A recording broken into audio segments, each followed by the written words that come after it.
নিজের মানুষটা আপনার এগেনস্টে চলে যায়, তখন মনটা ভেঙে যাবে স্বাভাবিক। কারণ নিজের মানুষটা সারা দুনিয়া যদি আপনার বিপক্ষেও থাকে, কাছের কিছু মানুষ আপনার পক্ষে থাকে, তখন আপনি বাসাতে অ্যাটলিস্ট সিংহ, তখন বাসা থেকে এনার্জি নিয়ে বাইরে যুদ্ধ করতে পারবেন। কিন্তু বাহিরে সবাই মোটামুটি ধরেন যে আপনার পজিটিভ, তো বাসায় এসে দেখলেন যে বাসায় আপনার কোনো রকম অনুকূল পরিবেশ নাই, তখন বাইরের সিংহ হলে বাসায় বিড়াল হয়ে থাকতে হবে। তখন দেখেন ইব্রাহিম আলাইহিস সালামের জীবনে আর মুহাম্মদ সাল্লাল্লাহু আলাইহি ওয়াসাল্লামের জীবনে একটা স্পেশাল নেয়ামত ছিল, সেটা হলো স্ত্রীদের নেয়ামত। স্ত্রীদের নেয়ামত বাহিরে মানুষ অনেক কিছু বলছে, গালিগালাজ করছে, মারছে, কাটছে, থুতু দিচ্ছে, সমালোচনা করছে, কিন্তু বাসায় ইব্রাহিম আলাইহিস সালামের আছেন সারা, হাজেরা, আর মুহাম্মদ সাল্লাল্লাহু আলাইহি ওয়াসাল্লামের আছেন খাদিজা রাদিয়াল্লাহু। অ্যাটলিস্ট বাসায় আপনি একটা একটা কি বলবো যে বড় একটা প্রশান্তির জায়গা আপনার বাসায় আছে। তো এটা একটা বড় নিয়ামত যেটা ইব্রাহিম আলাইহিস সালাম এখন হারালেন। হারালেন কিভাবে? বাবা বাসা থেকে বের করে দিল। এখান থেকে বুঝতে হবে যে দিনের পথে চলতে গেলে প্রথম বাধা পরিবার থেকে আসতে পারে, তাই বলে তাদের সাথে কোনো রকমের দ্বন্দ্ব সংঘাতে যাওয়া যাবে না। সালামুন আলাইক, সালামুন আলাইক, তোমাদের উপর শান্তি বর্ষিত হোক। ইব্রাহিম বলছেন সালামুন আলাইক, হে বাবা আপনার উপর শান্তি বর্ষিত হোক। শুধু তাই না, আরো বলছেন সাস্তাগফিরু লাকা রব্বি, আমি আপনার জন্য আল্লাহর কাছে ক্ষমা চাইব ইনশাআল্লাহ। ইন্নাহু কানা বি হাফিয়া, তিনি আমার প্রতি খুব মার্সিফুল, আশা করি তিনি আমার দোয়া কবুল করবেন। কিন্তু যখন তিনি জানতে পেরেছিলেন যে তার বাবা শিরকের উপর আছেন, আল্লাহ পাক মাফ করবেন না, সূরা তাওবার মধ্যে আছে, তখন থেকে তিনি আর ক্ষমা চান নাই, বাবার জন্য ক্ষমা চান নাই। তো এবার ইব্রাহিমের সফর শুরু হলো একাকিত্বের সফর। তার মানে একটা বিষয় এটাও শিখতে হবে, হকপন্থীদের সাথে আল্লাহর দেয়া একটা বিশেষ নিয়ামত হচ্ছে একাকিত্ব। হকপন্থীদের লাইফে আল্লাহ পাকের পক্ষ থেকে একটা বিশেষ অনুগ্রহ হচ্ছে একাকিত্ব। মানে একাকিত্ব কেন নিয়ামত বললাম? কারণ একাকিত্ব মানুষকে আল্লাহ চিনিয়ে দেয়। অনেক আলেম দেখবেন যারা জেল টেল খেটে বের হয়েছেন, তারা সবাই একটা কথা বলবেন, জেলখানায় আমরা আল্লাহকে চিনেছি। সব আলেমরা এই কথা বলে যারা ওখান থেকে বের হয়ে আসে। কারণ একাকিত্ব মানুষকে গভীরভাবে ভাবায়, আল্লাহকে পাওয়ায়, আল্লাহর কাছে দোয়া করতে শেখায়, মানুষকে বোঝায় যে আল্লাহ ছাড়া কেউ নাই সাহায্য করার। তো যারা হকপন্থী হয়, একাকিত্ব তাদের বরণ করতেই হয়। এটা মাথায় রেখে পথ চলতে হবে। ইব্রাহিম আলাইহিস সালাম পথ চলা শুরু করলেন। এবার কি হলো? তিনি কি বাসা থেকে বের হয়ে সেই এলাকা, ওই নমরুদের দেশ ছেড়ে চলে গিয়েছিলেন? উত্তর না। প্রথমে তিনি চলে যান নাই, প্রথমে তিনি ওই সমাজেই থেকেছেন, থেকে দাওয়াত দেওয়ার চেষ্টা করেছেন। তিনি ওই সমাজেই থেকেছেন, থেকে দাওয়াত দেওয়ার চেষ্টা করেন, ঠিক মুহাম্মদ সাল্লাল্লাহু আলাইহি ওয়াসাল্লামের মতোই। সমাজের মানুষ যখন নির্যাতন নিপীড়ন করছেন, তিনি কি শুরুতেই সমাজ ছেড়ে বের হয়ে চলে গেছেন? না, 13 বছর দাওয়াত দিয়েছেন। কত বছর? 13 বছর। তো ইব্রাহিম আলাইহিস সালাম সমাজের মানুষকে দাওয়াত দেন। কিভাবে দেন? কোরআনে এভাবে ভাষা আসছে। সূরাগুলোর নাম বলে দিই, আপনারা একটু চেক করে নিন। সূরা আম্বিয়ার মধ্যে আসছে, সূরা সফফাতের মধ্যে আসছে, সূরা আনআমের মধ্যে আসছে। তো তিনি দাওয়াত দেন এভাবে যে ওয়াইজ ক্বালা ইব্রাহিম, যখন ইব্রাহিম বললেন লিআবিহি ওয়া কওমিহি, তার বাবাকে এবং তার কওমকে বললেন, মা হাযিহি তামাসিলুল্লাতী আনতুম লাহা আকিফুন, তোমরা এইসব কি মূর্তির উপাসনা করো, এদের চারপাশে ঘুরতে থাকো, কি সব করো? তো তারা বলে যে নাহনু বাল ওয়াজাদনা আবাআনা কাযালিকা ইয়াফআলুন, আমরা আমাদের বাপ দাদাদেরকে দেখেছি এইভাবেই করতে। তাদের রেফারেন্স কিন্তু এটাই ছিল। কোনো দালিলিক জ্ঞানতাত্ত্বিক যুক্তি বিজ্ঞান দর্শন এখানে নাই। দর্শন এখানে কি ফিলোসফিটা কি? বাপ দাদাদেরকে দেখেছি করছে। তো এটা দিয়ে আবার অনেক সময় বাংলাদেশে আবার একটা ট্রেন্ড চালু করা হয়েছে যে তোমরা দীর্ঘদিন 1200 বছর থেকে যে ইসলামটা ফলো করে আসছো ওটা ভুয়া, আমরা যেটা নতুন মডারেশন দিচ্ছি এটাই সঠিক। এই দলিল সেম না। এখানে অমুসলিমদেরকে দাওয়াত দেওয়া হচ্ছে। অমুসলিমরা বলছে যে আমরা বাপ দাদাদেরকে দেখেছি যে তারা এভাবেই মূর্তি পূজা করতো, আমরা তাই করি। এটার সাথে কি হানাফি মাযহাবকে মিলাবেন আপনি? হ্যাঁ, হানাফি মাযহাব বাপ দাদা থেকে চলে আসে, ভুয়া, নতুন যেটা দিচ্ছি এটাই সঠিক। আস্তাগফিরুল্লাহ। তো আমরা হাত চেঞ্জ করাকে এখন মনে করি হিন্দু থেকে মুসলমান হইলাম মনে হয়। হাত বদল করাটাকে মনে হয় যে হিন্দু থেকে মুসলমান হয়েছি মনে হয়। গভীরে ঢোকেন ওলামায়ে কেরামদের মানে দার্সে গিয়ে বসে গভীরে ঢুকলে বুঝতে পারবেন ইসলামিক স্কুল অফ থটগুলা প্রত্যেকটারই ভিত্তি আছে, এগুলোর গভীর শেকড় আছে, ভিত্তি আছে। আল্লাহ, রাসূল এবং রাসূলের সাহাবীগণ, এই তিনটাকেই মানতে হবে। আপনি যদি বলেন যে আমি সাহাবীদেরকে মানি না, খালি আল্লাহ এবং রসুলকে মানি, তাহলে আল্লাহকে রসুলকে মানতে পারবেন না। সাহাবীদের অনুসরণ না করলে রসুলকে ফলো করতে পারবেন না। তো ওইটা আজকের ইস্যু না, এটা ফিকহি অনেক ব্যাপার, গভীর ব্যাপার, এটা অন্যদের কথা হবে। এই দলিল আর এই দলিল কিন্তু সেম করা যাবে না। আবার আমরা বাপ দাদা থেকে দেখে আসছি তোমরা নামাজ এইভাবে পড়ো, এই নামাজ ওই দলিল চলবে না, আমারটা ঠিক, এটা ঠিক না। নামাজ যেটা পড়ে আসে তারা এটা ঠিক আছে, এর প্রত্যেকটা দলিলের মধ্যে অথেন্টিসিটি আছে। এরকম করে সমাজে ফিতনা ছড়ানো ঠিক হবে না, বিভ্রান্তি ছড়ানো ঠিক হবে না। এখন আসুন ইব্রাহিম আলাইহিস সালামকে কি আনসার দিচ্ছেন। আমরা আমাদের পিতা মাতাদেরকে দেখেছি, বাপ দাদাকে দেখেছি এরকম তাওয়াফ করতে, মূর্তির চারপাশে পূজা করতে, নজর দিতে। তো ইব্রাহিম আলাইহিস সালাম বলছেন যে হাল ইয়াসমাউনাকুম, এই মূর্তিগুলো কি তোমাদেরকে শুনতে পারে? ইস্তাদউন, যখন তোমরা একে ডাকো।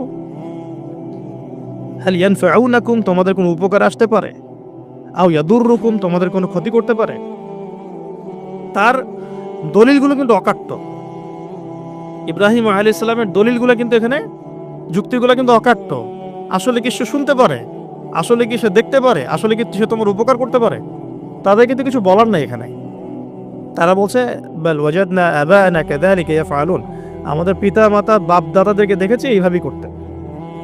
ইব্রাহিম আলাইহিস সালাম বলছেন যে ইন্নাকুম আনতুম লাফি দালালিম মুবিন, তোমরা তো সুস্পষ্ট বিভ্রান্তির মধ্যে আছো। তাহলে তো এরকম আরো অনেক আয়াত আছে সূরা সাফফাতের মধ্যে, ওয়া ইন্না মিন শিয়াতিহি লা ইব্রাহিম ইয জাআ রাব্বাহু বিকলবিন সালিম ইয ক্বালা লিআবিহি ওয়া কওমিহি মাযা তা'বুদুন, তোমরা কিসের ইবাদত করো? আইফকান আলিহাতান দুনাল্লাহি তুরিদুন, তোমরা কি আল্লাহ সম্পর্কে মিথ্যা আরোপ করতে চাচ্ছ? ফামা যান্নুকুম বিরাব্বিল আলামিন, আল্লাহ রাব্বুল আলামিন সম্পর্কে তোমাদের কি ধারণা? এভাবে তিনি তার কওমকে দাওয়াত দিতে লাগলেন। তাদের কওমের দলিল একটাই ছিল, বাপ দাদাদেরকে দেখেছি এভাবে মূর্তি পূজা করতে, তাই করি। সনাতন, এটা ছিল কি সনাতন থটস। অথচ সর্বপ্রথম এটা শুরু হয় কোন নবীর আমল থেকে? নূহ আলাইহিস সালাম। নূহ আলাইহিস সালামের যুগের মানুষ সর্বপ্রথম এই মূর্তি পূজা শিরক করেছে। এর আগে মূর্তি পূজা ওয়ার্ল্ডে ছিল না, নূহ আলাইহিস সালামের যুগ থেকে শুরু হয়েছে। তাহলে এটাকে আমরা সর্বোচ্চ পর্যায়ে সনাতন বলতে পারি না। তারও আগে যে সময় চলে গেছে, ওই সময় মানুষ তাওহীদপন্থী ছিল। আদম আলাইহিস সালামের যুগে তখন মানুষ এই কাজ করতো না। শুরুটা কেমন করে হলো? ভালো উদ্দেশ্যে শুরু হয়েছিল, ভালো মনে করে। কেমন? যে মানুষ এরকম চিন্তা করে নিয়েছিল যে এই মানুষগুলো লাত, উজ্জা, হবল, ইয়াগুথ, ইয়াউক, নাসর, ইয়াগুথ, ইয়াউক, নাসর, এই ভালো মানুষগুলো আল্লাহর খুব নেককার বান্দা ছিলেন। তাদের স্ট্যাচু তৈরি করা যায়, তৈরি করলে কি হবে? এগুলোকে দেখলে আমাদের আগ্রহ জন্মাবে ইবাদত করার ব্যাপারে। এটা ছিল ওদের থটস। শয়তান এভাবেই তাদেরকে ইনফ্লুয়েন্স করেছিল আর কি, তারা তাই করলো।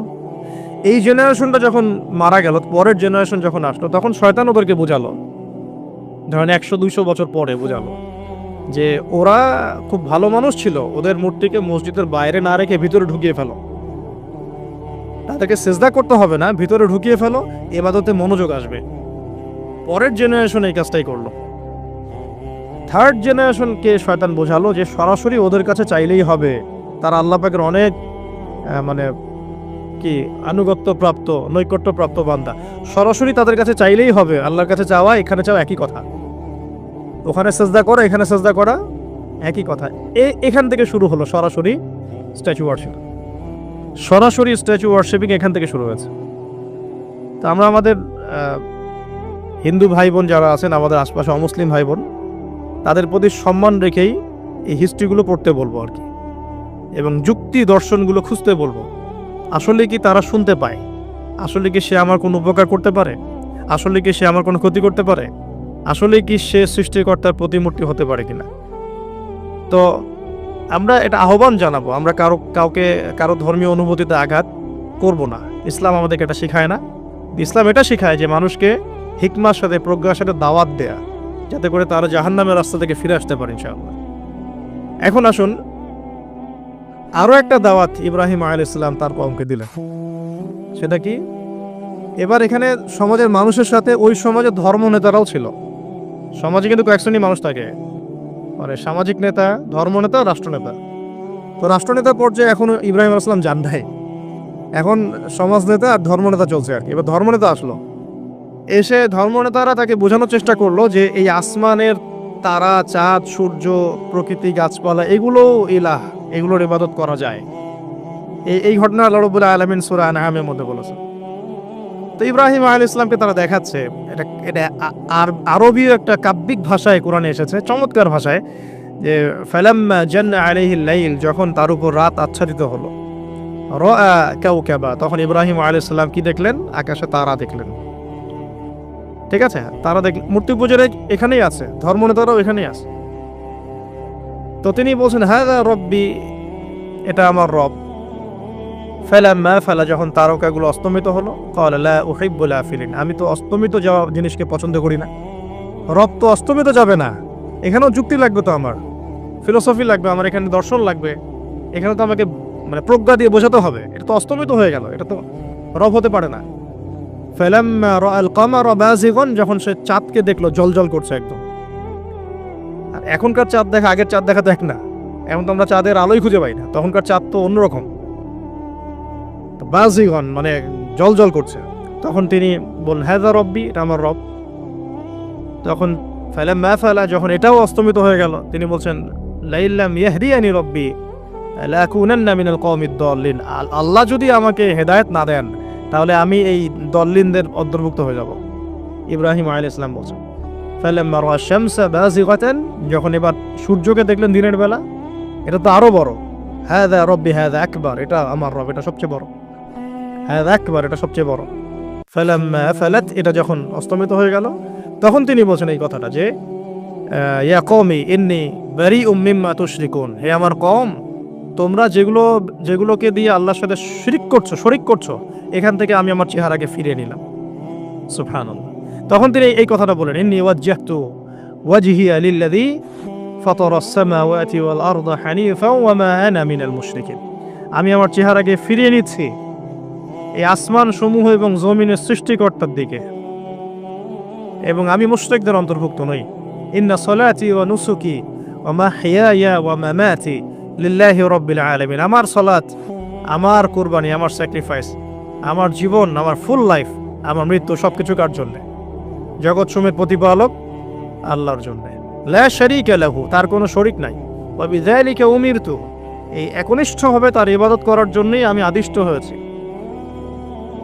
ওয়া বিযালিকা উমিরতু ওয়া আনা মিনাল মুসলিমিন, এবং আমি মুসলিমদের অন্তর্ভুক্ত। এই শুরু হলো এবার পুরো স্পষ্টভাবে তাওহীদের ঘোষণা দেয়া। তবে ইব্রাহিম আলাইহিস সালামের এক একটা পদক্ষেপ কি যৌক্তিক না, বৈজ্ঞানিক না, এবং অকাট্য প্রমাণ আছে না, এগুলোকে কিন্তু ভেদ করতে পারছে না তারা। এবার ইব্রাহিম আলাইহিস সালাম চিন্তা করলেন দ্বারা এবার উচিত শিক্ষা দিতে হবে। তবে আগে বলেন এই যে উচিত শিক্ষাটার কথা বলছে, এটা আবার আপনারা খবরদার ভুলেও কোথাও দিতে যায় না, ঠিক আছে? এটা তো সময় আছে। ইব্রাহিম আলাইহিস সালামের সাথে নবী সাল্লাল্লাহু আলাইহি ওয়াসাল্লামের জীবনের মিলের কথা বলছিলাম। নবী সাল্লাল্লাহু আলাইহি ওয়াসাল্লাম মক্কা বিজয়ের আগে কি কখনো মূর্তির গায়ে হাত দিয়েছেন কিনা বলেন? দিয়েছেন? যখন মক্কা বিজয় হয়ে গেছে, পুরো স্টেটই আপনার, অথরিটি আপনার, তখন আপনি আপনার অ্যাকশন নিতেই পারেন, সেটা আপনার ব্যাপার, তখন আপনি কি করবেন? মুহাম্মদ সাল্লাল্লাহু আলাইহি ওয়াসাল্লাম কাবা ঘরে ঢুকে তখন মূর্তি ভেঙেছেন এবং বলেছেন ওয়াকুল জাআল হক ওয়া যাকাল বাতিল ইন্নাল বাতিলা কানা যাহুকা, তাই না? তো ইব্রাহিম আলাইহিস সালাম এবার শিক্ষা দেওয়ার চিন্তা করছেন। তিনি বলছেন যে যখন এরা মেলাতে যাবে, ওই উৎসবে যাবে, তখন আমি এদেরকে দেখে নিব। এটা কুরআন চমৎকারভাবে বলেছে যে ইয ক্বালা লিআবিহি ওয়া কওমিহি মাযা তা'বুদুন ইফকান আলিহাতান দুনাল্লাহি তুরিদুন ফামা যান্নুকুম বিরাব্বিল আলামিন। হ্যাঁ, ফারাগা ইলা আলিহাতিহিম ফাকালা আলা তা'কুলুন। ইব্রাহিম আলাইহিস সালাম এবার যখন ওরা মেলায় চলে গেছে, যাওয়ার আগে আবার ইব্রাহিম আলাইহিস সালাম বলছিলেন যে ইন্নী সাকিম, আমি হচ্ছি অসুস্থ, আমি কি ফানাযারা নাযরাতান ফিন নুজুম, ইব্রাহিম আলাইহিস সালাম রাতের বেলা আকাশের দিকে তাকালেন একবার, তাকিয়ে ওদেরকে বললেন যে ইন্নী সাকিম, আমি অসুস্থ। এটা কৌশল, আমি অসুস্থ, এটা কৌশল। এই কৌশল আবার সব জায়গায় খাটাতে যায় না। তো এবার যখন তারা চলে গেল, ফারাগা ইলা আলিহাতিহিম ফাকালা আলা তাকুলুন, এবার তিনি ওই মূর্তি গৃহ যেটা ওদের, ওখানে ঢুকে বলছেন যে আলা তাকুলুন, তোমাদের কি হলো, খাচ্ছ না কেন? কাদেরকে বলছে এই কথা? মূর্তি, খাচ্ছ না কেন? আলা তাকুলুন, ফারাগা ইলা আলিহাতিহিম ফাকালা আলা তাকুলুন মা লাকুম লা তানতিকুন, কি হলো, কথা বলছো না কেন? মা লাকুম লা তানতিকুন, কি হলো, কথা বলছো না কেন? এবার ফারাগা আলাইহিম দরবাম বিল ইয়ামিন, এবার ইয়ামিন মানে ডান হাত, ডানাতে যা পেয়েছিলেন আর কি, তা দিয়ে সবগুলোকে ভেঙে চুরমার করে ফেলছে। ব্যাস, এবার ওরা যখন আসলো এসে বলছে যে আনতা ফাআলতা হাযা বিআলিহাতিনা ইয়া ইব্রাহিম, হে ইব্রাহিম তুমি কি আমাদের উপাস্যদের সাথে এই কাজ করেছো? ইব্রাহিম বলছেন লা, না, বাল লা আসলে কোরআনে নাই, আমি নিজের মতো করে বললাম আরবি বলতে বলতে, বাল ফাআলাহু কাবীরুহুম হাযা, বরং এই বড়টা এই কাজ করছে, এর মধ্যে সবচেয়ে বড় যেটা আছে এই ব্যাটার কাজ, আমি করি নাই, আমি তো করি নাই। তখন ওরা তো এটা তো হতভম্ব হয়ে গেল, যে সে বলছে যে তুমি তো জানো, তুমি তো খুব ভালো করেই জানো যে তারা কথা বলতে পারে না, নড়াচড়া করতে পারে না, কিছুই করতে পারে না। তখন তিনি বললেন তাহলে তোমরা কেন এমন ইলাহের উপাসনা করো যে কথাও বলতে পারে না, শুনতেও পারে না, দেখতেও পারে না, তোমার উপকারও করতে পারে না, ক্ষতিও করতে পারে না। কিন্তু এবারও কিন্তু যুক্তি নাই, কোনো তাদের কাছে কোনো দলিল নাই, কোনো প্রমাণ নাই, কোনো যুক্তি দর্শন কিচ্ছু নাই। এবার শুরু হলো জুলুম। জালেমের কাজ কি? যুক্তি, জ্ঞান, দর্শন, বিজ্ঞান এগুলো দিয়ে যখন পরাস্ত, এগুলো দিয়ে পারছি না, এবার পেশি শক্তি। এবার কি? পেশি শক্তি। ব্যাস, এবার পেশি শক্তি। ইব্রাহিম আলাইহিস সালামকে নিয়ে যাওয়া হচ্ছে নমরুদের দরবারে। এবার চলো, এবার তোমার কাছে খবর আছে। এবার পুরো রিমান্ড হবে 7 দিনের। একদিন রিমান্ড হলেই অবস্থা খারাপ হয়ে যাওয়ার কথা। ইব্রাহিম আলাইহিস সালামকে এবার নিয়ে যাচ্ছে ধরেন নমরুদের কাছে, কি যে হবে আল্লাহ ভালো জানেন। ইব্রাহিম আলাইহিস সালাম যখন যাচ্ছেন তখন কি তিনি জানতেন যে আল্লাহ পাক তাকে আগুন থেকে বাঁচাবেন? এই ঘটনা যে ঘটবে তিনি কি জানতেন? আচ্ছা, আমরা না হয় জানি যে এমনটা হয়েছিল, ইব্রাহিম আলাইহিস সালাম ওই সময় তো আর জানতেন না যে কি হতে যাচ্ছে। তার মানে তার ওই সময় তার ইমানের তেজ, তার স্থিরতা, ইস্তেকামা এবং তাওয়াক্কুল কত বেশি ছিল। তাকে নিয়ে যাওয়া হচ্ছে। এবারে নমরুদের সামনে দাঁড় করিয়ে নমরুদ এবার একটু মজা নিয়ে জিজ্ঞাসা করলো যে কে তোমার রব? ওই কবরের প্রশ্ন করার মতো, মান রব্বুক, তোমার রব কে? তো ইব্রাহিম আলাইহিস সালাম বলছে রব্বি আল্লাযী ইউহয়ী ওয়া ইউমীত, আমার রব তিনি যিনি জীবন দেন মৃত্যুও দেন। এবার নমরুদ বলছে ক্বালা আনা উহয়ী ওয়া উমীত, আমি তো জীবন দিই আর মৃত্যু দেই। কিভাবে? একজন যাবজ্জীবন প্রাপ্ত আসামিকে ডেকে নিয়ে ছেড়ে দিল, দিয়ে বললো যে জীবন দিলাম। আর একজন আসামিকে ডেকে তৎক্ষণাৎ মৃত্যুদণ্ড দিয়ে মৃত্যু দিলাম। তো ইব্রাহিম দেখলেন আলাইহিস সালাম এ তো মোটা বুদ্ধির মানুষ, কারণ যে যত বড় জালেম হয় তার বুদ্ধি তত মোটা হয়, কিন্তু এটা মাথায় রাখবেন। ফেরাউনের মতো জুলুম মানুষের বুদ্ধি লোপ করে দেয়, আর শিরক মানুষের মধ্যে ভয় সঞ্চার করে। যখন আপনি শিরক করতে থাকবেন মনে খুব ভয় কাজ করবে। এবং মুশরিক বাহিনী কখনো ইসলামের বিজয় লাভ করতে পারে নাই। যে মুসলিম সেনাবাহিনীর মধ্যেও শিরক ছিল না, ওরা যুদ্ধের মাঠে পরাজিত হয়ে গেছে। ইতিহাস ঘাটবেন, মুসলিম যে সেনাবাহিনীর মধ্যে শিরক ছিল ওই সেনাবাহিনী পরাজিত হয়ে গেছে। আবার অল্প গুটি কয়েক সেনাবাহিনী তারা তাওহীদপন্থী ছিল, তারা জয়লাভ করেছে। ইতিহাস ঘেটে দেখবেন। তো জুলুম কি করে বুদ্ধি লোপ পায়? নমরুদের বুদ্ধি লোপ পেয়ে গেল। তো ইব্রাহিম আলাইহিস সালাম বলছেন রব্বি আল্লাযী ইউহয়ী ওয়া ইউমীত, এটা বুঝলো না। তাহলে ইন্নাল্লাহা তাআলা ইন্নাল্লাহা ইয়াতি বিশ-শামসি মিনাল মাশরিক ফাতি বিহা মিনাল মাগরিব। ইব্রাহিম আলাইহিস সালাম বলছেন যে আল্লাহ রাব্বুল আলামিন, আমার আল্লাহ তিনি পূর্ব দিক থেকে সূর্য ওঠান। তো তুমি যদি ইলাহ হয়ে থাকো তাহলে পশ্চিম দিক থেকে উঠাও। এটা আরো বড় অকাট্য দলিল হলো। তার অবস্থাটা আল্লাহ ব্যাখ্যা করছেন এভাবে, আল্লাহ বলছেন ফাবুহিতাল্লাযী কাফার, কাফের একদম হতভম্ব হয়ে গেল। একদম হতভম্ব হয়তো লাভ নাই, পেশি শক্তি আছে আমার। তোমার যুক্তি, বিজ্ঞান, দর্শন, থিওরি তো আমার দরকার নাই। তোমার দিনের জ্ঞানের এলিমেন্ট তো আমার দরকার নাই। তোমার ওয়াজ নসিহতের আমার দরকার নাই। আমার কাছে কি আছে? পেশি শক্তি আছে। পিঠায় সব সিধা করে ফেলাবে একেবারে। ব্যাস, ইব্রাহিম আলাইহিস সালামের জন্য বলছে হাররিকুহু ওয়ানসুরু আলিহাতাকুম, একে জ্বালায় দাও, পুরায় দাও, একে জ্বালায় পুরায় দাও, তোমাদের ইলাহদেরকে সাহায্য করো। আল্লাহ পাক অন্য জায়গায় বলছেন যে ফাআরাদু বিহি কাইদান ফাজআলনাহুমুল আসফালিন, তারা ইব্রাহিম আলাইহিস সালামকে নিয়ে একটা বিশেষ বড় একটা কৌশল করলো। এই কৌশলটা কি ছিল? তাকে অগ্নিকুণ্ডের মধ্যে ফেলে দেওয়ার একটা চেষ্টা করলো, আগুন জ্বালিয়ে রাখলো। বলা হয় 40 দিন, এগুলো হিস্ট্রি বা তাফসীরগুলোতে আসছে, আমি just Quran text to the point বলছি। তো আগুন দাউ দাউ করে জ্বলতে লাগলো, ওই ব্যাবিলন, ওখানকার সব মানুষ দেখছে বিষয়টা।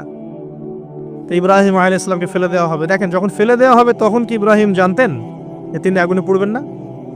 তিনি তাহলে প্রস্তুত ছিলেন, তিনি তখন জীবন দেওয়ার জন্য প্রস্তুত ছিলেন। ঠিক আছে, এখন তাকে ফেলে দেওয়া হচ্ছে, ঠিক ওই সময়ে জিবরাইল আলাইহিস সালামের আগমন। সুবহানাল্লাহ। তিনি এসে বলছিলেন যে আমার কাছে কোনো হাজত আছে নাকি আপনার? তখনও ইব্রাহিম আলাইহিস সালাম বলেছেন, আপনার কাছে আমার কোনো হাজত নাই।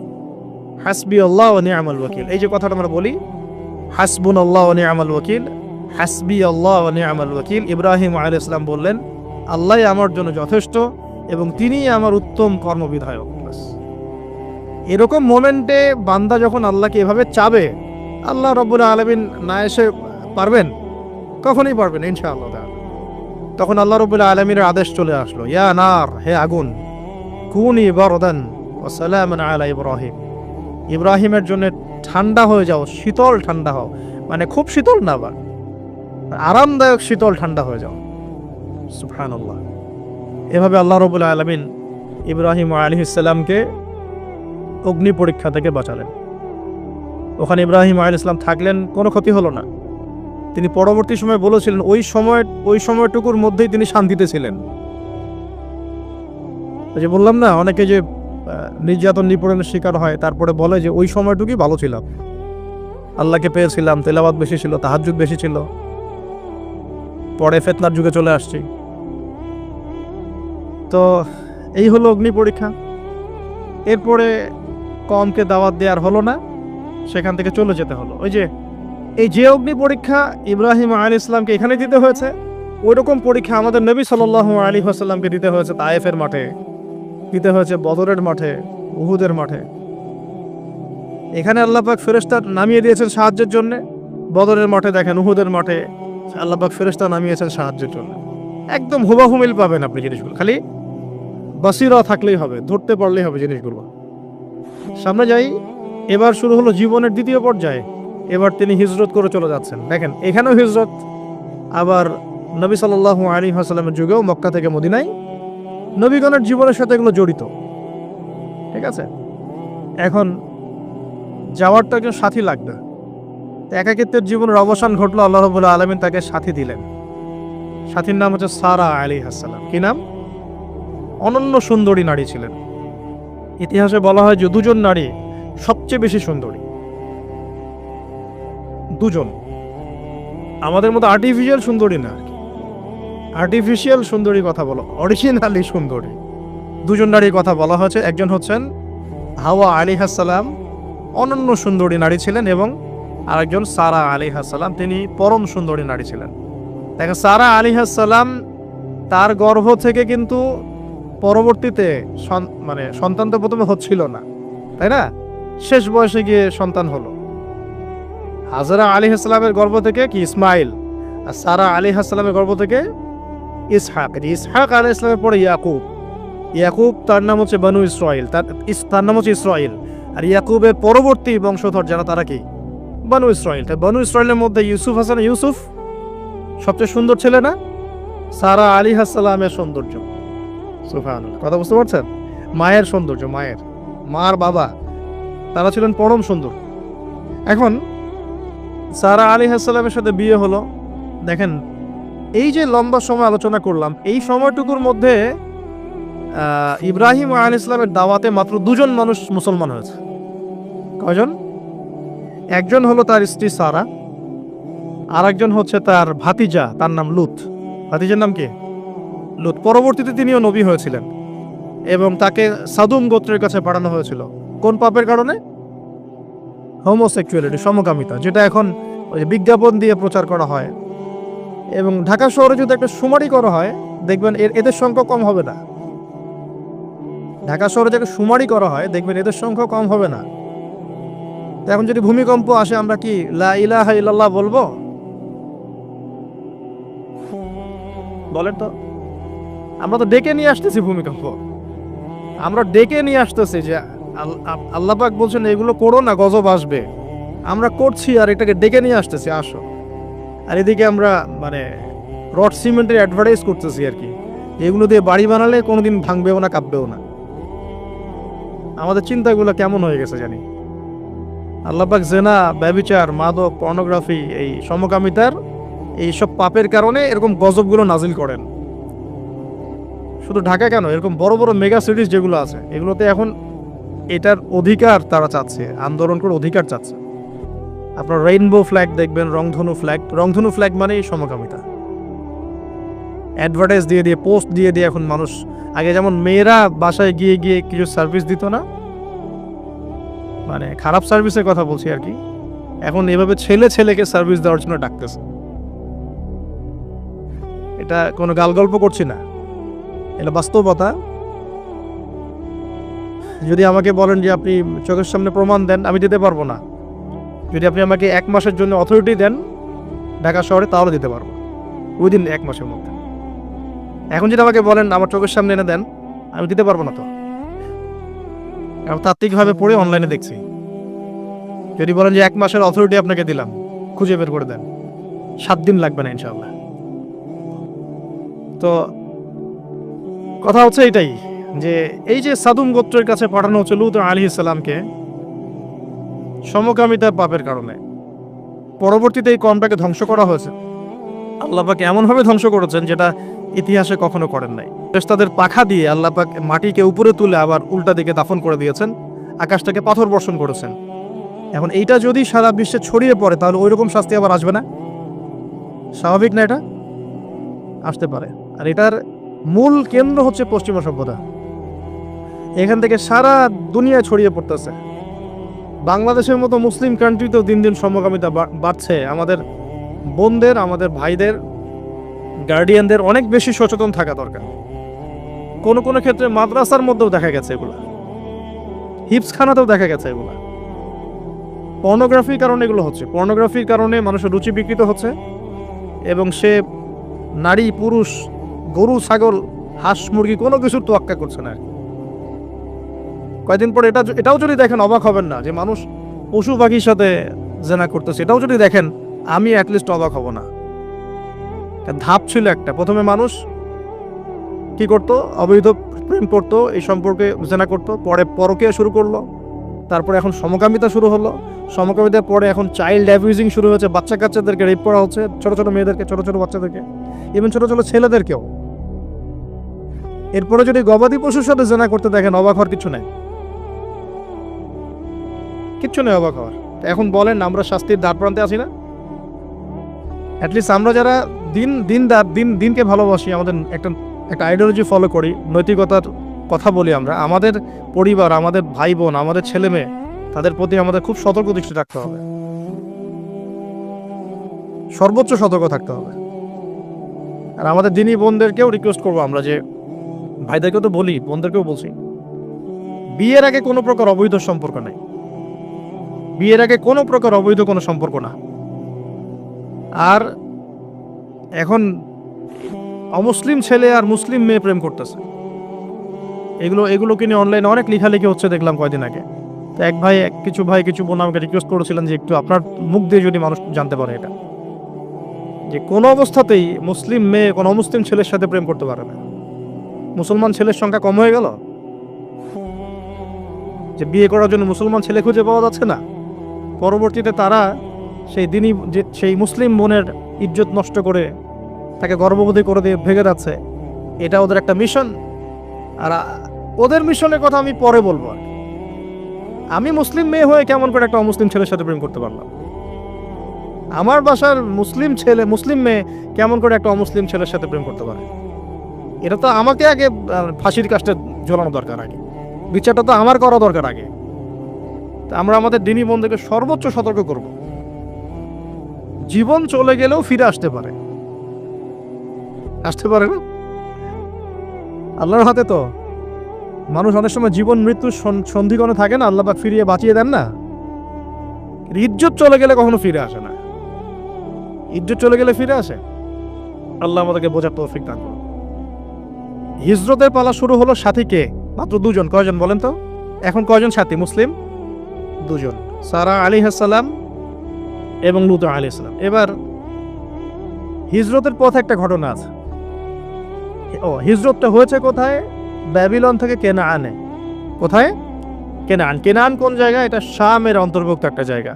শাম মানে শুধু সিরিয়া নয়, বরং এটার একটা বড় ব্যাপ্তি আছে। সালামের অদূরেই এই কেনান একটা জায়গা ছিল।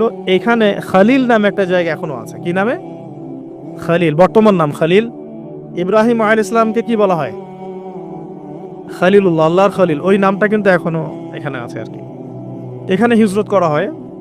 তারপরে এখানে থাকতে লাগলেন তার স্ত্রী সারা আলাইহিস সালাম।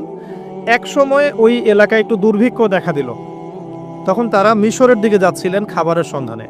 যাওয়ার সময় সেখানে একটা রাজা ছিল। রাজাটা লম্পট টাইপের। লম্পট রাজা বোঝেন কিনা? যারা নারীর নেশা খুব আর কি, যে মেয়েকেই দেখে তাকে তুলে নিয়ে যায়। এগুলো নতুন পাপ না। ইতিহাসে যেগুলো দেখতে এখন যেগুলো হচ্ছে, এগুলো হিস্ট্রিতে ছিল, আগেও ছিল। কোরআনে এগুলো সবগুলোকে কেন ব্যাখ্যা করা হয়েছে? কারণ শেষ জামানায় শেষ নবীর উম্মতে এগুলো সবই হবে। শেষ নবীর উম্মতের সময় এই সবগুলো রিপিট হবে, কারণ আল্লাহ পাক সব জানিয়ে দিয়েছেন আমাদেরকে কি হয়েছিল আগে। আমরা হচ্ছে সামারি, পাপের সামারি। সারা ওয়ার্ল্ডের যত পাপ ছিল এগুলো সামারাইজিং করা হয়েছে, এই উম্মত হবে এগুলো উম্মতের মধ্যে। এই জন্য আল্লাহ পাক সতর্ক করেছেন বারবার। এখন এই রাজা সারা আলাইহিস সালামের দিকে চোখ দিল। এখানে আমাদের দিনী বোনদেরকে একটা মারাত্মক নসিহত করতে চাই। এটা আমি পড়ছিলাম যখন গত 3 দিন থেকে, আমি 2বার এখানে পড়তে পড়তে থেমে গেছে। সারা আলাইহিস সালামকে যখন কিডন্যাপ করা হয়েছে তখন দুটো কাজ হয়েছে এখানে। এক, ইব্রাহিম আলাইহিস সালাম সাথে সাথেই তিনি নামাজে দাঁড়িয়ে গেছেন। ইব্রাহিম আলাইহিস সালাম কি করেছেন? নামাজে দাঁড়িয়ে গেছেন। আর সারা আলাইহিস সালামের দিকে যখন হাত বাড়াচ্ছে এই আপনার লম্পট বাদশা, সারা আলাইহিস সালাম সময় চেয়েছেন যে আমি নামাজ পড়ব, আমাকে নামাজ পড়ার ব্যবস্থা করে দেয়া হোক। সারা আলাইহিস সালাম অজু করে এসেছেন, অজু করে নামাজে দাঁড়িয়েছেন। দাঁড়িয়ে 2 রাকাত নামাজ পড়ে আল্লাহর কাছে দোয়া করেছেন, আল্লাহুম্মা ইন কুনতা তা'লাম, হে আল্লাহ আপনি যদি জানেন যে ইন্নী ক্বাদ আহসানতু ফারজি ইল্লা যাওজি, আমি আমার লজ্জাস্থানকে হেফাজত করে রেখেছিলাম, সতীত্বকে কখনো নষ্ট করিনি, শুধু আমার স্বামীর হক আমি স্বামীকে দিয়েছি। মানে আমি আমার স্বামী ছাড়া অন্য কারো কাছে আমার সতীত্ব নষ্ট করি নাই। যদি আপনি এটা জেনে থাকেন, আল্লাহ ফানসুরনি, আল্লাহ আপনি আমাকে সাহায্য করেন, ওয়ালা তুসমিত আলাইয়া হাযাল কাফির, আমার উপরে এই কাফেরকে আপনি বিজয়ী করেন না। এই দোয়াটা দিনী বোনরা মুখস্থ করে রাখতে পারেন, কারণ অনেকেই চলতে ফিরতে উঠতে বসতে অনেক রকম হ্যারাসমেন্টের শিকার হন। যদি আপনি সতীত্ব রক্ষা করে চলতে পারেন তখন আল্লাহর কাছে দোয়া করবেন, আল্লাহ আপনি যদি জেনে থাকেন আমি আমার সতীত্ব রক্ষা করেছি, আমি অনেস্ট, আমি আমার সতীত্ব রক্ষা করেছি, কারো সামনে আমি আমার সতীত্ব নষ্ট করি নাই, আল্লাহ আপনি এই জালেমের এগেনস্টে, এই কাফের এগেনস্টে, এই ফাসেকের এগেনস্টে আমাকে সাহায্য করেন। এই দোয়া করার সাথে সাথেই এই বাদশার হাতটা অবশ হয়ে গেছে, হাত আর আগাচ্ছে না, হাত প্যারালাইজ হয়ে গেছে, পড়ে গেল সে। তখন আবার তিনি দোয়া করছেন সারা আলাইহিস সালাম, আল্লাহ এখন যদি সে মারা যায় তার মানুষ মনে করবে আমি মেরে ফেলছি। তখন আল্লাহ পাক তাকে ছেড়ে দিলেন, ভালো হয়ে উঠলো। আবার ওই যে বললাম পশুর স্বভাব তো কখনো ঠিক হয় না, আবার হাত দেওয়া শুরু করলো, চেষ্টা করলো, আবার অবশ হয়ে গেল। এভাবে 3-4 বার চেষ্টা করেছে। এরপরে যখন পারছে না তখন সে বলছে যে আমার সামনে কোন শয়তানকে তোমরা নিয়ে আসছো, সে তার ভাষায় বলছে আর কি, আমার সামনে কোন শয়তানকে হাজির করছো, একে নিয়ে যাও আমার সামনে থেকে। তো ছেড়ে দিল। তারপরে সাথে হাজারা আলাইহিস সালামকেও মানে হাদিয়া হিসেবে দিয়ে দিয়েছে, একে নিয়ে যাও। এবার হাজারা আলাইহিস সালাম, সারা আলাইহিস সালাম, ইব্রাহিম আলাইহিস সালাম কেনানে চলে আসলেন। এখন সারা আলাইহিস সালাম তো ভাবছেন তিনি বন্ধা, তিনি ভাবছেন যে আমার সন্তান হচ্ছে না। তখন ইব্রাহিম আলাইহিস সালামের বয়স প্রায় 86 বছর। কত বছর? আর সারা আলাইহিস সালামের বয়স প্রায় 70। তো 70 বছর হয়ে গেছে একটা মহিলার, মনে করেন বাচ্চা কাচ্চা হয়নি, তাহলে তো তার মনে হবে যে আমার মনে হয় বাচ্চা কাচ্চা হবে না, আমার সন্তানের, আমার মানে স্বামীর তো বংশ বাড়ছে না। তো বংশ রক্ষার স্বার্থে আমি তাকে একটা বিয়ে দেওয়ার চেষ্টা করছি। তখন হাজরা আলাইহিস সালামের সাথে তার বিয়ে দেওয়া হয়। এই হলো সেকেন্ড ওয়াইফ। এখনকার পশ্চিমা সভ্যতা অবশ্য আমাদেরকে শেখায় যে একজন নোবেল মানুষ আর কি, a noble man can not marry মানে টুয়াইস থার্ড, এটা শেখায় যে একজন ভালো মানুষ একাধিক বিয়ে করতে পারে না। এটা নোবেল মানে পশ্চিমারা শেখায়। অনেক কথা বলতে পারে যে হ্যাঁ আমি সুন্দর মতো থাকবো, চলবো, ইনসাফ করতে দিব, সব ওকে, কিন্তু যখন অধিকার সব সমান হয়ে যাবে তখন দেখবেন যে মারাত্মক অবস্থা। তো যদি আপনার ভিতরে তাকওয়া, পরহেজগারিতা এবং শক্তিশালী অবস্থা না থাকে তাহলে নিজেই দিন থেকে বিচ্যুত হয়ে যেতে পারে। তো এই জন্য দরকার নাই। আল্লাহ রাব্বুল আলামিন যদি নেককার স্ত্রী দান করেন সারা আলাইহিস সালামের মতো, তাকে নিয়ে সন্তুষ্ট থাকেন, ব্যাস। এখন যাই সামনে। এবার বিয়ে হয়ে গেল, কিসের উদ্দেশ্যে দেওয়া হয়েছে? সন্তান। এবার 86 বছর বয়সে আল্লাহ রাব্বুল আলামিন ইব্রাহিম আলাইহিস সালামকে সন্তান দান করলেন। সুবহানাল্লাহ। এই সন্তানের নাম কি? ইসমাঈল আলাইহিস সালাম। সন্তান জন্ম হয়ে গেল, পরীক্ষাও। ইব্রাহিম আলাইহিস সালামের জীবন তো পুরোটাই পরীক্ষা। বাবা থেকে বিচ্ছিন্নতা পরীক্ষা, আগুনের পরীক্ষা, সমাজ থেকে বিচ্ছিন্নতা পরীক্ষা, আবার এই যে এখন পরীক্ষা, আরো বড় বড় পরীক্ষা শুরু হচ্ছে। কি পরীক্ষা? এবার বলছেন স্ত্রী এবং সন্তানকে রেখে আসুন মক্কায়। খুব খেয়াল করে দেখেন এই জায়গা থেকে, ইব্রাহিম আলাইহিস সালাম তার বিশ্বাস ছিল যে মক্কাতে আল্লাহ রাব্বুল আলামিন আমার স্ত্রী এবং সন্তানকে কিন্তু মেরে ফেলবেন না ইনশাআল্লাহ। কিন্তু তিনি তো মানুষ, তিনি বুঝতে পারছেন জনমানব শূন্য একটা জায়গায় আমার স্ত্রী সন্তান কিভাবে থাকবে। একটু পানি নিলেন, খেজুর নিলেন, রেখে আসছেন। যখন রেখে আসছেন ওই সময়টার কথা হাদিসের মধ্যে আসছে যে তিনি মানে রেখে চলে আসছেন, পিছন দিকে হাঁটা শুরু করেছেন, তার স্ত্রী দৌড়ে আসছেন বারবার। চিন্তা করেন একটু, মানে আবেগ দিয়ে ভাবেন জিনিসটাকে। আইনা তাযহাবু ইয়া ইব্রাহিম, কোথায় যাচ্ছেন আপনি? স্ত্রীকে তখনও বলা হয়নি যে তোমাদেরকে রেখে চলে যাবো এখান থেকে। স্ত্রীকে তখনও কিন্তু বলা হয় নাই যে তোমাকে রেখে চলে যাবো এখানে, তোমার সন্তানের এই যে দুধের বাচ্চা রেখে চলে যাবো। তখনও কিন্তু তারা জানেন না। জিজ্ঞাসা করছেন আইনা তাযহাবু ইয়া ইব্রাহিম, কোথায় যাচ্ছেন ইব্রাহিম, কোথায় যাচ্ছেন ইব্রাহিম? বুকের মধ্যে পাথর বাঁধা তখন, বুকের মধ্যে তখন ইব্রাহিম আলাইহিস সালাম কি পাথর বাঁধা। এটা পুরুষ, এই ফিলিংসগুলো পুরুষরা বুঝবে, মেয়েরা বুঝবে না। এই বুকে বুকে পাথর বেঁধে হাসি মুখে থাকার যে অনুভূতি, এটা পুরুষরা বুঝবে, মেয়েরা বুঝবে না, তাই না ব্যাপারটা?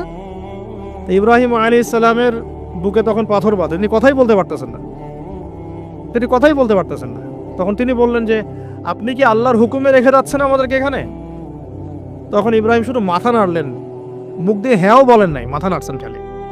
তখন মাশা আল্লাহ, এই যে ইসমাইলের মা আলাইহিস সালাম, তিনি বলছেন যে ইদান লা, কি আরবিটা জানি, ইদান লা ইউদায়্যি আন্নাল্লাহ, সম্ভবত আরবিটা এরকম একটু কঠিন।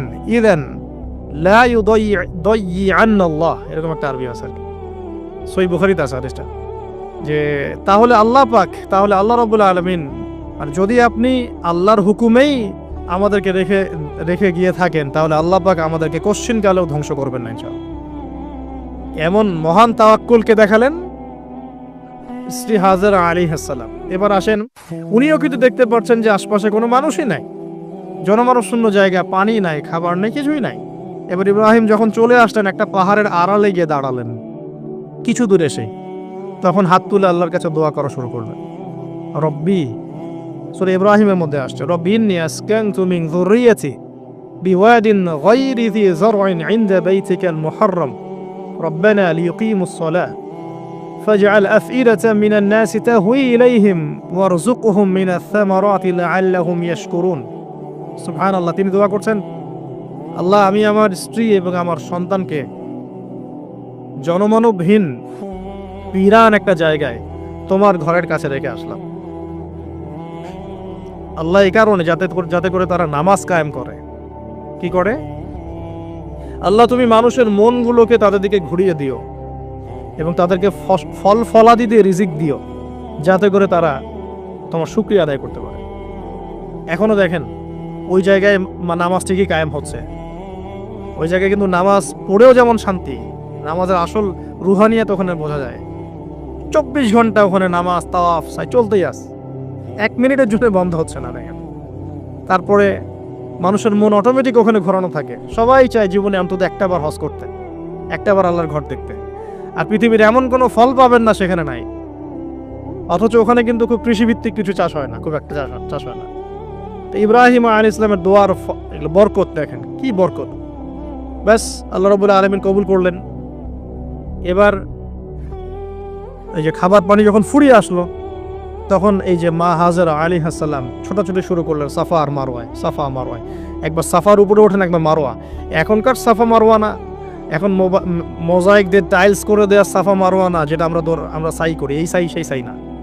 ওইটা তখন ছিল একদম রুক্ষ একটা জায়গা, জীর্ণ শীর্ণ একদম ভূমি ছিল। এখন তো কয়েক তালা হয়েছে এটা, যারা ওমরা হজ করেছেন বা হজ করেছেন তারা জানেন। তো এরকম বিরান জায়গা সাফা মারওয়া, একজন মহিলা, একজন নারী, তার কি জাজবা, সে এই শক্তি কোথায় পাচ্ছে, সেই শক্তি পাচ্ছে কোথায়, সেই তাওয়াক্কুল কোথায় পাচ্ছে, কোন আশা নিয়ে সে ছুটছে আর কি। আর আমরা কোন আশা নিয়ে দুনিয়ার পথে ছুটছি আর কি। পানি, বাচ্চা এদিকে কান্নাকাটি করছে, বাচ্চা কান্নাকাটি করছে, চিৎকার করছে, সে দৌড়াচ্ছে, একবার সাফা একবার মারোয়া, একবার সাফা একবার মারোয়া। আমরা যখন হজ করতে যাই, উমরা করতে যাই, কখনো এই ফিলিংসই আসে না আমাদের মধ্যে। ওইখানে গিয়ে সেলফি উঠানো শুরু করে মানুষ। আমরা গিয়েছিলাম, অবাক হয়ে যায়, ওখানে সেলফি উঠে মানুষ বসে বসে। সাফা মারোয়া সাইয়ের কোনো ফিলিংসই নাই, এটা হাজেরা আলাইহিস সালামের স্মৃতি। আল্লাহ পাকের কাছে এই দৌড়াদৌড়ি এতই ভালো লেগেছে, আল্লাহ পাক কিয়ামত পর্যন্ত রেখে দিয়েছেন সুবহানাল্লাহ। একজন নারীর সম্মানে, এই সন্তান মায়ের বাঁধন, সুবহানাল্লাহ। এগুলা আসলে বলে বোঝানো যায় না ফিলিংসগুলা।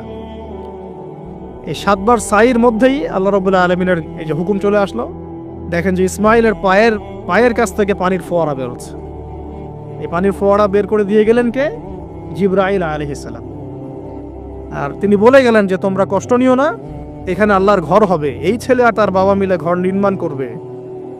এবার তিনি এই যে পানি, জমজম কূপ তৈরি হয়ে গেল, পানি হলো, পানি দেখে পাখি আসলো। কি আসলো প্রথমে? পাখি কিন্তু পানি খোঁজে। এরপরে ওখানে ওই পাখিকে দেখে একদল মানুষ আসলো আর কি। এই মানুষগুলো ইয়েমেন থেকে আসছে। কোত্থেকে? ইয়েমেন থেকে বনু জুহরুম গোত্র আসলো। জুহরুম না জুহরাম এরকম কিছু একটা।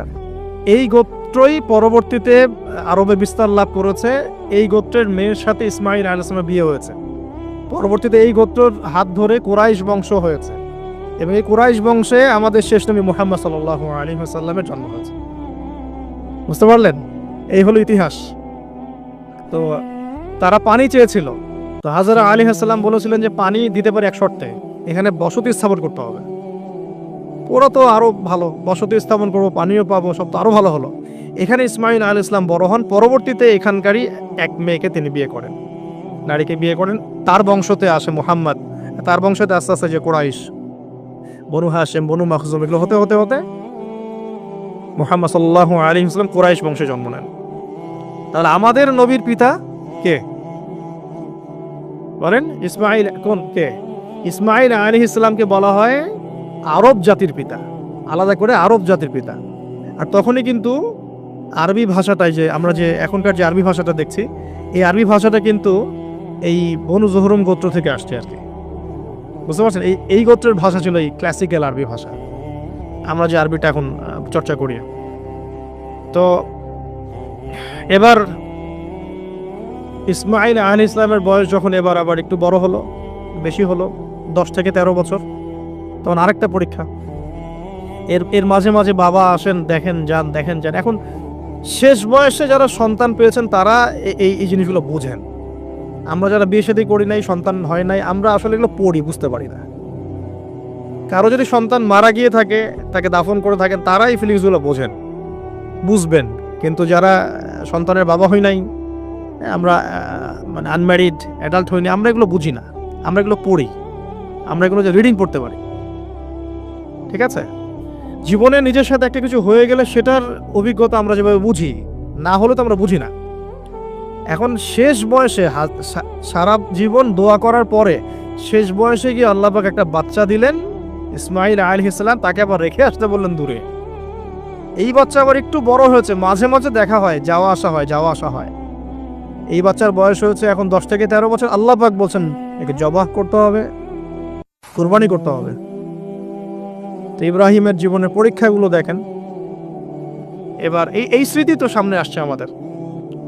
এই যে আমরা সাইর কথা বললাম, এটা আমাদের হাজিদের এখন এই কাজ করবেন তারা সামনে। আমরা যে কাবা ঘরের কথা বলছি এখন তারা সেখানে আছে।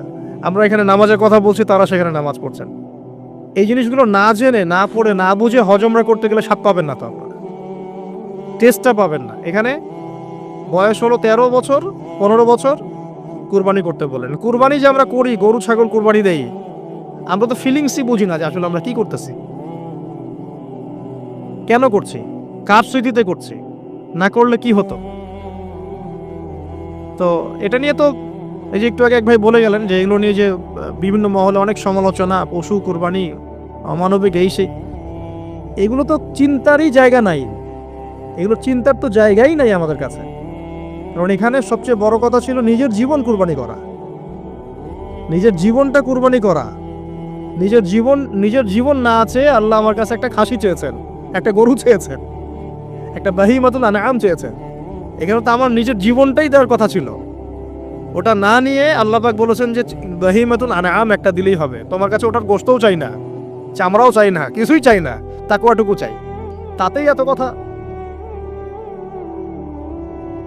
এটা দামই বা কত? 10-15 হাজার, বা একটা গরুর 50,000, 60,000, 1 লাখ টাকা। 1 লাখ টাকা কি আপনি সন্তানের মূল্য দিয়ে হিসাব করতে পারবেন? তো এখানে মূল জিনিসটাই হচ্ছে আল্লাহ পাকের হুকুম। আল্লাহ পাকের হুকুমই সবচেয়ে বড় কথা।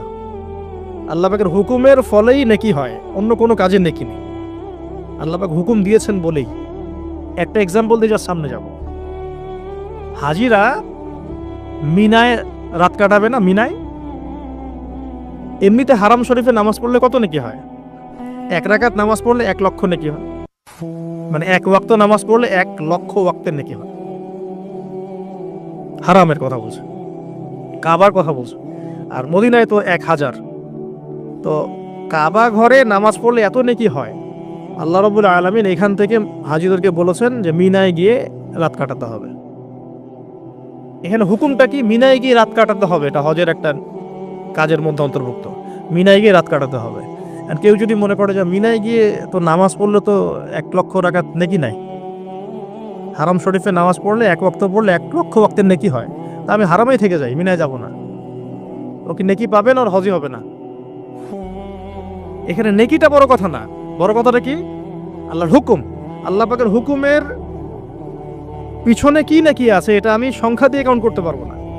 আল্লাহ পাক হুকুম দিয়েছেন মানে সেখানে ইনফিনিটিভ নেকি আছে। ওটা 1 লক্ষ, 2 লক্ষ, 5 লক্ষ দিয়ে হিসাব করা যাবে না। এখানে কেন কুরবানি করছি? আল্লাহর হুকুম।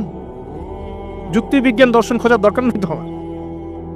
তো এবার আল্লাহ রাব্বুল আলামিন কিভাবে বলছেন কোরআনে?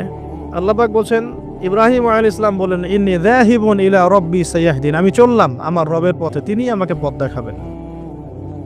এই আয়াতটা খুবই মনে শান্তিদায়ক আয়াত। জীবনে অনেক কিছু হয়ে যাবে, কিন্তু এই আয়াতটা যদি তেলাওয়াত করতে পারেন ভিতরে ভিতরে আল্লাহকে পাবেন।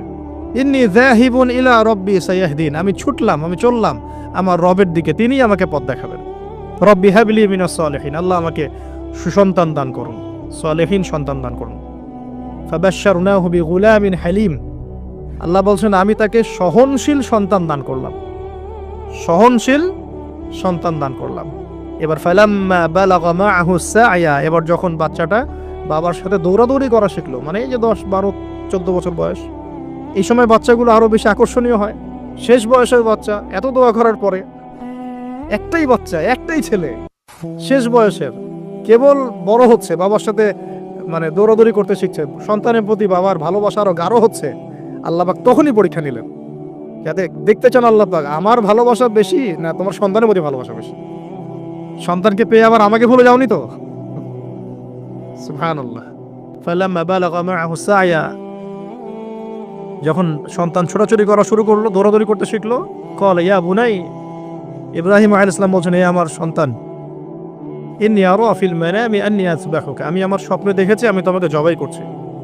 এই কথাটা কিন্তু তিনি গিয়েই তাকে বলেন নাই, তিনি সন্তানকে নিয়ে হাঁটছেন কাবাঘর থেকে প্রায় 8 কিলোমিটার দূরে চলে গেছেন, যেখানে কুরবানি করি মিনা প্রান্তরে 8 কিলোমিটার দূরে চলে গেছেন। সেখানে গিয়ে তিনি বলছেন যে বাবা আমি স্বপ্ন দেখেছি আমি তোমাকে জবাই করছি। আগে কিন্তু বলেন নাই যে আমি স্বপ্ন দেখেছি তোমাকে জবাই করছি, চলো আমার সাথে। জেনে ইসমাইল আলাইহিস সালাম জেনে শুনে যাননি ওখানে যে আমাকে ওখানে গিয়ে জবাই করবে আব্বা, অ্যাটেম্প্ট নিবে। তিনি আগে জানতেন না, ইসমাইলও আগে জানতেন না। যখন তাকে নিয়ে গেছেন ওই স্পটে নিয়ে গেছেন যে যেখানে জবাই করবেন বা মনস্থ করেছেন, ওইখানে গিয়ে তিনি বলছেন যে ইন্নী আরা ফিল মানামি আন্নী আযবাহুকা, বাবা আমি স্বপ্নে দেখেছি আমি তোমাকে জবাই করছি। ফানজুর মাযা তারা, তোমার রায় কি আমাকে বলো, তুমি কি ভাবছো আমাকে বলো। যেমন বাবা আর যেমন বাবা তেমন সন্তান হচ্ছে এখানে বড় কথা হবে, যেমন মা তেমন সন্তান। কারণ মা বলেছিল এক সময় আপনি কোথাও যাচ্ছেন আমাদেরকে ছেড়ে, তাই না, মনে আছে? ও আচ্ছা, আল্লাহ আদেশ করেছেন, তাহলে আল্লাহ আমাদেরকে ধ্বংস করবেন না। ঠিক ওই রকম মায়ের গর্ভ থেকে এই সন্তান যে বলছে যে ইয়া বাতি, হে আমার আব্বা, ইফআল মা তুমার, আপনি করেন, আপনাকে যে আদেশ করেছে আল্লাহ পাক আপনি সেটাই করেন। সাতাজিদুনি ইনশাআল্লাহু মিনাস সাবিরিন, ইনশাআল্লাহ আপনি আমাকে ধৈর্যশীল পাবেন। একটা ছেলে আমাকে দেখেন এই জেনারেশনে, একটা ছেলে যে এইভাবে আল্লাহর জন্য জীবন দেওয়ার জন্য প্রস্তুত আছে। দেওয়ার দরকার নেই জীবন, আল্লাহর জন্য জাস্ট 5 ওয়াক্ত নামাজটা পড়ুক, আল্লাহর জন্য 5 ওয়াক্ত নামাজ পড়ুক, ফজর সহ, ফজর সহ আল্লাহর জন্য রেগুলার তাহাজ্জুদ পড়ে। জীবন দেওয়া বহুত দূরের কথা, এটা হাইয়েস্ট লেভেল, এটা আমি বলতে চাচ্ছি না। আল্লাহর জন্যে কোরআনটা হিফজ করেছে, একটা পড়া হিফজ করেছে, বা অ্যাটলিস্ট আল্লাহর জন্য কোরআন তেলাওয়াত করা শিখেছে, রিসাইট করা শিখেছে। আল্লাহর জন্যে মানে কোনো মাদ্রাসায় বা কোনো উস্তাদের কাছে বা কোনো কোর্সে 6 মাস 1 বছর 2 বছর পড়াশোনা করেছে। আল্লাহর জন্য একটু দাওয়াতেই কাজ করেছে, আল্লাহর জন্য একটা বই লিখেছে, আল্লাহর জন্য দিন প্রতিষ্ঠার কিছু চেষ্টা করেছে, মানে আল্লাহর জন্য কিছু করেছে। এই এখনকার যে হিউজ জেনারেশনটা আছে, লাখ লাখ কোটি কোটি ছেলে মেয়ে, এখান থেকে আপনি আমাকে 5% ছেলে মেয়ে দেন, ইনশাল্লাহ দিন কায়েম করে দিব বাংলাদেশ, ইনশাল্লাহ। 5% দেন, খালি খুঁজে বের করে প্রত্যেকটা ঘরে ঘরে একটা করে এরকম ছেলে আছে নাকি যে বলতে পারে যে ইয়া আবাতি ফাআল মা তুমার সাতাজিদুনি ইনশাআল্লাহু মিনাস সাবিরিন। কি শিক্ষা মা দিয়েছেন ছেলে সন্তানকে, কি শিক্ষা মা দিয়েছেন সন্তানকে, কি শিক্ষা মা দিয়েছেন সন্তানকে। আর এরকম মাই বা কোথায় পাবেন এখন আপনি, এরকম মাই বা কোথায় পাবেন বাসায় বাসায়? সব স্টার জলসা জি বাংলা মা এখন, হ্যাঁ ঘরে ঘরে এগুলো মা সব এখন, স্টার জলসা মা, জি বাংলা মা, হলিউড বলিউড ঢালিউড সব ভর্তি। এদের তো কি, এদের জীবনটাই পাশবিক, এদের জীবনটাই পাশবিক।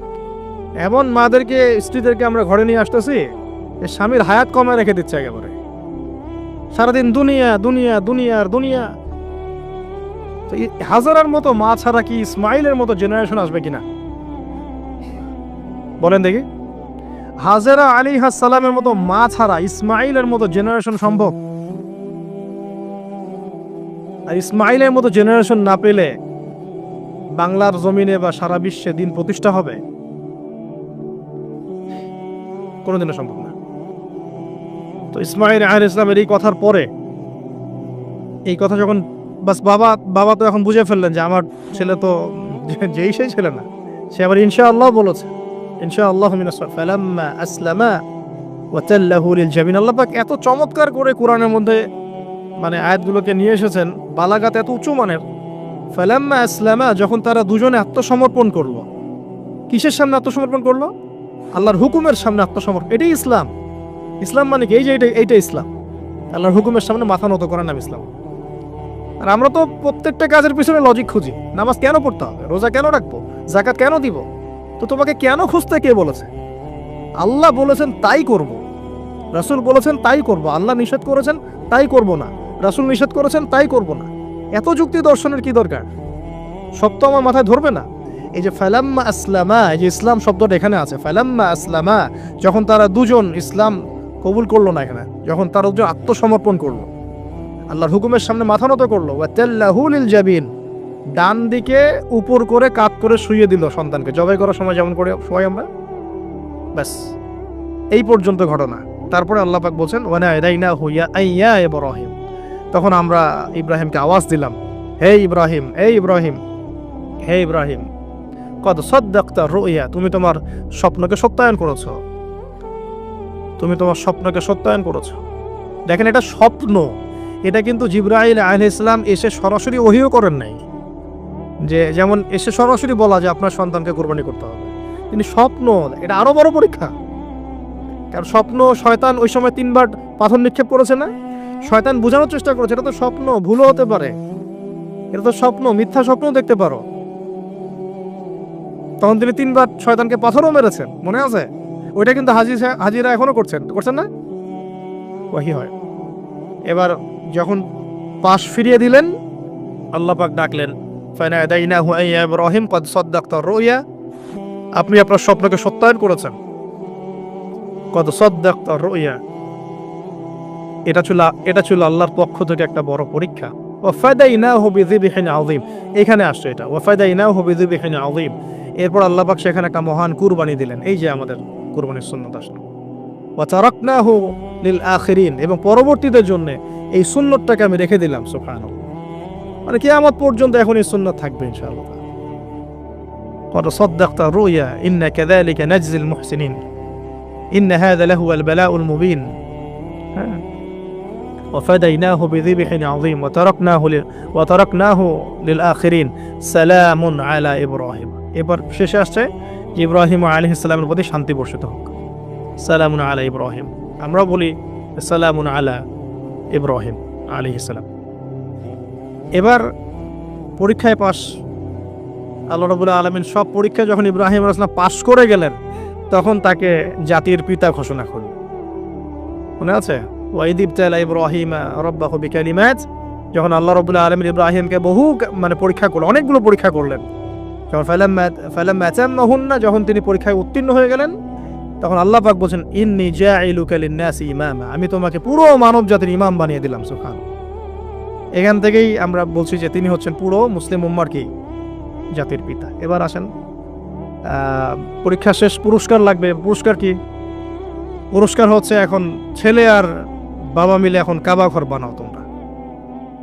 সুবহানাল্লাহ, কত বড় সম্মান! আল্লাহ পাকের ঘর নির্মাণ করো বাবা ছেলে মিলে, বাস ছেলে বাবা মিলে কাবা ঘর নির্মাণ করছে। দেখেন এই স্মৃতিটাও কত মধুর, ছেলে বাবা মিলে কাবা ঘর নির্মাণ করছে, চিন্তা করে দেখেন। হ্যাঁ, ওয়াতাহির বাইতি লিত-তাইফিনা ওয়াল আকিফিনা ওয়া রুকআইস সুজুদ, আমার এই ঘরটাকে কি করো, পবিত্র রাখো, তাওয়াফকারীর জন্য, ইতিকাফকারীর জন্য, নামাজ পড়বে যারা। এখনো সেটা চলছে, কিন্তু এখনো চলছে। এরপরে বানানো শেষ, তখন দুজনে দোয়া করছেন করে, রব্বানা তাকাব্বাল মিন্না ইন্নাকা আনতাস সামিউল আলিম ওয়া তুব আলাইনা ইন্নাকা আনতাত তাওয়াবুর রহিম। এটা একটা দোয়া করেছেন। রব্বানা ওয়াবআথ ফীহিম রাসূলাম মিনহুম ইয়াতলু আলাইহিম আয়াতিকা ওয়া ইউআল্লিমুহুমুল কিতাবা ওয়াল হিকমা ওয়া ইউযাক্কিহিম ইন্নাকা আনতাল আজিজুল হাকীম। এই দুটো দোয়া তিনি করেছেন ওখানে।